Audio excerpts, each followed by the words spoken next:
ഇപ്പോൾ ആലപ്പുഴയിൽ മേൽക്കൂര ഇടിഞ്ഞു വീണ കാർത്തികപ്പള്ളി സ്കൂളിൽ മാധ്യമപ്രവർത്തകരെ തടഞ്ഞിരിക്കുകയാണ് CPIM. അദ്ദേഹം പറയുന്നത് കേൾക്കാം. ചില ലക്ഷ്യങ്ങളോടുകൂടി നിങ്ങളുടെ കൂട്ടത്തിലുള്ള ഒരു മാധ്യമ പ്രവർത്തകൻ ചെയ്തതിനെയാണ് ഞാൻ ഈ ചോദ്യം ചെയ്തത്.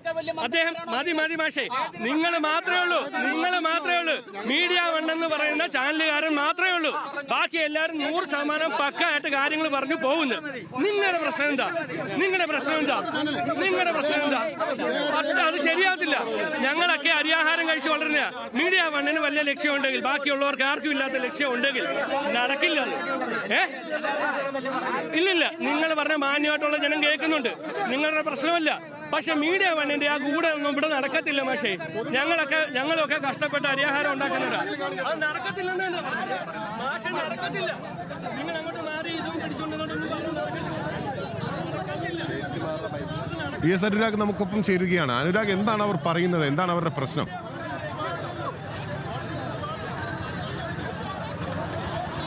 വീട്ടിലെ അല്പസമയം മുൻപാണ് ഇവിടെ ഈ ഒരു പ്രകോപന സംഭവം ഉണ്ടാകുന്നത്. രാവിലെ സ്കൂൾ സമയത്ത് മാധ്യമപ്രവർത്തകർ ഇവിടെ എത്തിയിട്ടുണ്ടായിരുന്നു. കഴിഞ്ഞ ദിവസം ഈ സ്കൂളിന്റെ ഫിറ്റ്നസ് ഇല്ലാത്ത കെട്ടിടത്തിന്റെ മേൽക്കൂര തകർന്നു വീണതുമായി ബന്ധപ്പെട്ട് കഴിഞ്ഞ ദിവസം മുതലേ മാധ്യമങ്ങൾ റിപ്പോർട്ട് ചെയ്യുന്നുണ്ട്. പക്ഷേ മീഡിയ വൺ മാധ്യമപ്രവർത്തകനെ മാത്രം ഒറ്റതിരിഞ്ഞ് ആക്രമിക്കുന്ന സാഹചര്യമാണ് നിലവിൽ കാർത്തികപ്പള്ളി സ്കൂളിന് മുന്നിലുള്ളത്.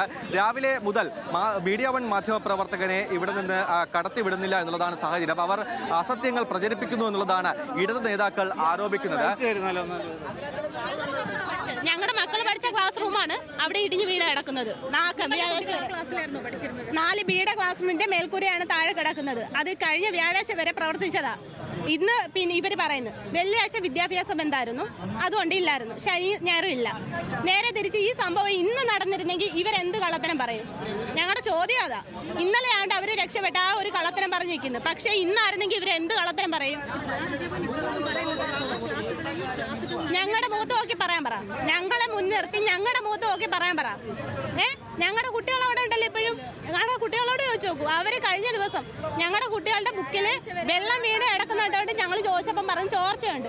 ഇന്നലെ എന്റെ മോൾ പിന്നെ സൂചിപ്പിച്ച വലിയ പ്രതിഷേധമാണ് ഇവിടെ നടക്കുന്നത്. കാരണം കഴിഞ്ഞ ദിവസം ഉണ്ടാകേണ്ടിയിരുന്നത് വലിയ അപകടമാണ്. കാരണം ഈ കുട്ടികൾ പഠിച്ചുകൊണ്ടിരുന്ന ക്ലാസിന്റെ മേൽക്കൂര തന്നെയാണ് ഇടിഞ്ഞു വീണത് എന്നാണ് ആ കുട്ടികളുടെ മാതാപിതാക്കൾ തന്നെ ഇവിടെ ആരോപിക്കുന്നത്. പക്ഷേ ഇപ്പോഴും പ്രധാന അധ്യാപകനും മറ്റ് പഞ്ചായത്ത് അധികൃതരും പറയുന്നത് ആ കെട്ടിടത്തിൽ കുട്ടികൾ പഠിച്ചിരുന്നില്ല. ആ ഫിറ്റ്നസ് ഇല്ലാത്തത് കൊണ്ട് തന്നെ മറ്റ് സ്കൂൾ ഓഡിറ്റോറിയത്തിലേക്ക് കുട്ടികളുടെ ക്ലാസ് മുറി മാറ്റിയിരുന്നു എന്നുള്ള ആ വാദമാണ് ഇവർ ഉന്നയിക്കുന്നത്. പക്ഷേ ഇപ്പോഴും രക്ഷകർത്താക്കൾ ഉന്നയിക്കുന്നത് കുട്ടികൾ പഠിച്ചിരുന്ന ക്ലാസ് തന്നെയാണ്. കഴിഞ്ഞ ദിവസം ഞായറാഴ്ച ആയതുകൊണ്ട് മാത്രമാണ് തങ്ങളുടെ കുട്ടികൾക്ക് അപായം സംഭവിക്കാത്തത്. ഇന്നായിരുന്നെങ്കിൽ എന്ത് ചെയ്യുമായിരുന്നു എന്നുള്ള പ്രധാനപ്പെട്ട ഗൗരവതരമായ ചോദ്യമാണ് അവർ ഉന്നയിക്കുന്നത്. ഇപ്പോൾ നമ്മൾ ദൃശ്യങ്ങളിൽ കാണുന്നത് സ്കൂളിന് മുന്നിൽ BJP പ്രവർത്തകരടക്കം പ്രതിഷേധവുമായി എത്തിയിരിക്കുകയാണ്.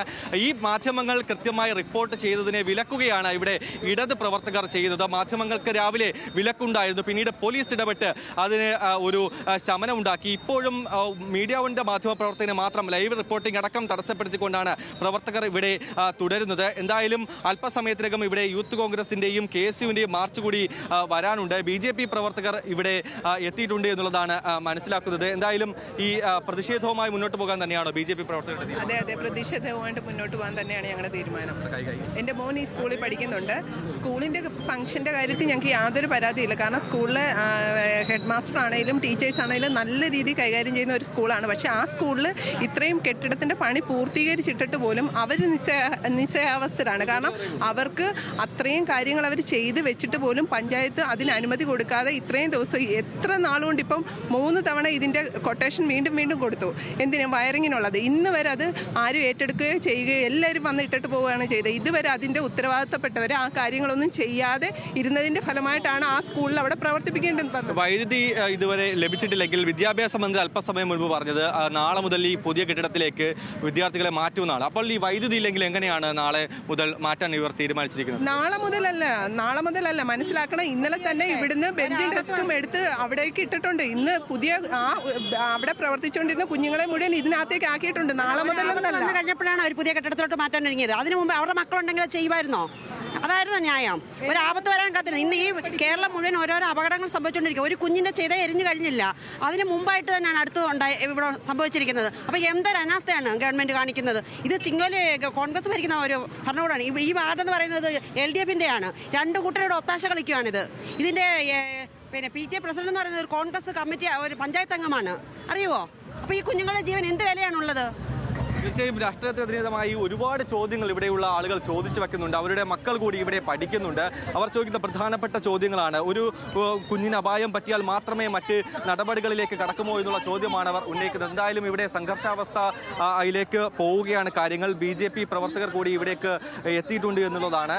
എന്തായാലും കെട്ടിടത്തിലേക്ക് മാറ്റും, പുതിയ കെട്ടിടത്തിലേക്ക് കുട്ടികളെ നാളെ മുതൽ മാറ്റുമെന്ന് പറയുമ്പോഴും അവിടെയും നിരവധി പ്രശ്നങ്ങൾ നിലനിൽക്കുന്നുണ്ട് എന്നുള്ളതാണ്.